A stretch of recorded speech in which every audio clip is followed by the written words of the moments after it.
CJI Gavai की अदालत परिसर में हुआ हमला। सुप्रीम कोर्ट में अधिवक्ता ने सीजेआई पर फेंका जूता, अधिवक्ता को पुलिस ने किया गिरफ्तार। सीजेआई की दरियादिली ने सबको किया हैरान। सीजेआई ने सबको कहा टेक इट इजी यार। 2 दिनों के बाद सुप्रीम कोर्ट में अदालतें जब अपने काम पर लगी थी, तभी chief justice of India B R. Gavai की अदालत में कुछ ऐसा हुआ कि अफरा तफरी मच गई।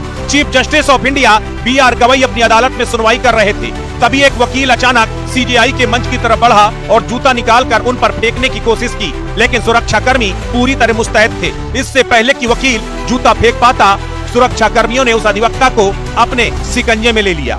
इससे पहले कि अधिवक्ता हमला करता, वकील को गिरफ्तार कर लिया गया। कुछ देर के लिए पूरे अदालत परिसर में सन्नाटा छा गया। उसके बाद हर तरफ अफरा तफरी का माहौल हो गया। किसी को समझ में ही नहीं आया कि आखिर ये हुआ क्या। वहाँ पर जिरह के लिए मौजूद अधिवक्ता सन्न रह गए। अपने ही अधिवक्ता साथी की इस हरकत को देखकर वो पूरी तरीके से हतप्रभ रह गए। यह नजारा जिस किसी ने भी देखा वो भी दंग रह गया। हर किसी के चेहरे का रंग उड़ा हुआ था। हर तरफ अफरा तफरी की स्थिति लग रही थी, लेकिन एक चेहरा पूरी तरह शांत था। ऐसा लग रहा था मानो कुछ हुआ ही ना हो। कानून के मंदिर में एक अधिवक्ता ने जिस तरीके से इस घटना को अंजाम देने की कोशिश की, वो अपने आप में हैरान कर देने वाला था। अधिवक्ता ने सीजेआई पर हमला क्यों किया, इसकी बड़ी वजह सामने आ गई, क्योंकि जिस वक्त सुरक्षा कर्मियों ने अधिवक्ता को कब्जे में लिया और उसे बाहर लेकर जा रहे थे, उस वक्त अधिवक्ता नारे लगा रहा था, सनातन का अपमान नहीं सहेंगे। जाहिर तौर पर सीजेआई बी.आर. गवई की हालिया समय में की गई एक टिप्पणी से नाराज था अधिवक्ता। दरअसल अभी हाल ही में एक सुनवाई के दौरान मध्य प्रदेश के खजुराहो में भगवान विष्णु की 7 फीट ऊंची सिर कटी मूर्ति की पुनर्स्थापना पर सीजेआई ने एक विवादित टिप्पणी की थी,